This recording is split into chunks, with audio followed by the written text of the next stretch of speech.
Molweni, ndiyanamkela kwezasiTV ngesiXhosa.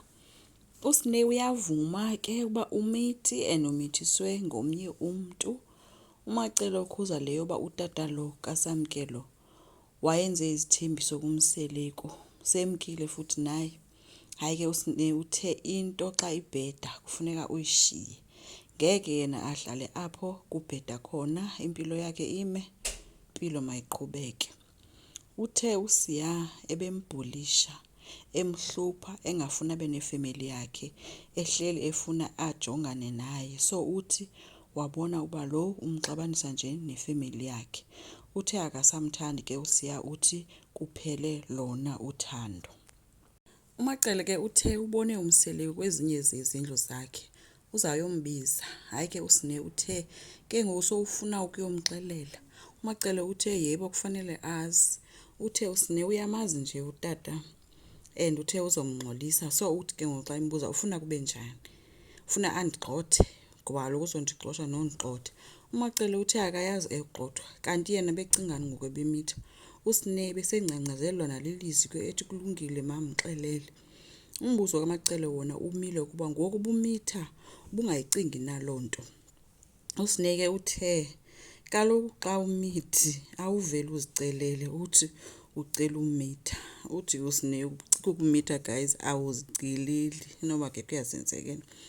Hayi ke Macele uthe makayichophise kwenziwa njani. Bese khala ke uSisters. Macele uthe makangakhaleli yena, akamithiswanga nguye. Macele uthi yena sewafika kulaa level yoba noba angenzani uSne yena akayingeni. Yonke into ayenzayo uyazenzela, ngeke yena azisole. Uye wamcela ke umseleku Macele ethi akafuni amsole, yena athi wathula ngento eyazi akamxelela, so ufuna ayazi. Umseleku ke ungenile ke wahlala nje phantsi wabe ebuza uba kwenze njani. Wathi uyandifuna. Ebebonakala kwalapha ebusweni ke uba umseleku uba ikhona into ayibonayo uba ikhona into ekhoyo.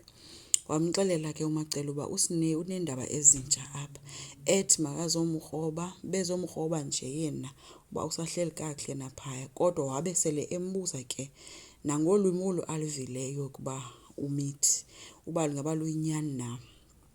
Umseleko bethe xhungu ke umbona uba hey uthukile. Uthe ke yena ucinge uba ezi zinto ziyi-2, eyoba mhlawumbi uyadlala, kodwa futhi kwathi kweyesibini xa ejongayo userious uMacele, so inoba unyanisile. Uthe ke ingathi uyaphupha uba uSne ukhulelwe. Yho, ebecaphuka ke efuthela phezulu umusa. Wamkhwaza ke uSne ethi makavele. Umseleko uthe ke inkulu ingxaki ajongene nayo nguSne kuba kaloku uSne wake wadlwengulwa ngumfana wasefemelini. So ethi ke leyo yinto abayibeka emagxeni wabo as enye yezinto abangazange bayihoye, yiyo ke eyenza ubomi bukaSne bube njena. Uthe ke qho xa kufuneka elwe noSne akakwazi, le nto lena iyamvala. Ufikile ke uSne kuphele tu kuhleka, sele eyinto ngoku eyekelele ubuso caba ebekhala. Kuyabuzwa ukuba uthini na umamakhe, akathethi ke. Ujonga kuMacele, ajonge kumseleku, akayiphenduli le uba umamakhe uthini na, inyani le nto ayithethayo. uSne uthe bekungekho lula ke uba axelele utatakhe uba kwenzekani, so khange akwazi yena ukumphendula. Hayi ke umseleku nanko ejika noMacele embuza uba umbizele loo nto na apha. Uthe uMacele ewe nawe uyiva ngoku, naye makayive ngoku. Umseleku ubuze uba uthi makathini ke ngoku yena, makenzeni ngaloo nto. uMacele uthe ebeyilindele yoba umseleku uzomyeka uSne angxolise yena kuba kaloku uSne sele eyiphathi yempilo yakhe nje kungenxa yakhe. Umseleku bebuza kwalapha kuMacele uba uSne lo ulilelani, ngoba ngoku wayejola nomntu, wayezazi noba xa elala nomntu uzokhulelwa.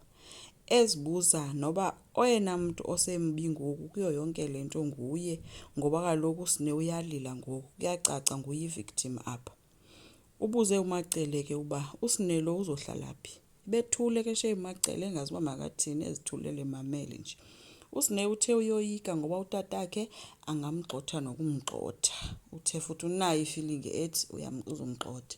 Umseleki umbuze ukuba le mali amnika yona uyidla nalomfana na. Baphinda futhi benza umntana ngaphezulu. Embuza uba uyenzani ngoba yena akayiboni apha kuSne imali and akabenzeli into nabantwana. Ethi ubona uba mavele uzise ke ngoku owesithathu umntwana. Uthe ke umseleki kungcono avela angaphinde amnike kwamali uSne ngoba kaloku uyidla nale ndoda. Yena nguye oqhuba lo mjolo wakhe, uyabafanda futhi. So uthe nje soze ayivumele leyo, uyayiyeka kuba akanyanzelekanga kakade ukuyenza. Uthe ke ucela umacele angamfaki yena kule nto yeyakhe le nto, bazobona bobayithuba bayenza kanjani, mabangamfaki. Ngoba uba bayamfaka uSne uzohamba ngoku futhi angazaphinde ayepha. Umacele uthe ke xa sele ekhutshwa nakwaShibe ngoba kaloku izinto ezininzi sezenziwe, inoba ke uthetha ngento yoba sebahlawula. Uthe umseleki soze bamgxothe kwaShibe. uSne ubemile ke eqhomfozana neminwe aliphumi nasemlonyeni, kuthe cwaka qumbile xa yiloo nto nje njingi. Umacele uthe ke ucinga uba uzoyaphi na uSne umseleki lo ngoba kaloku ngowakhe nje.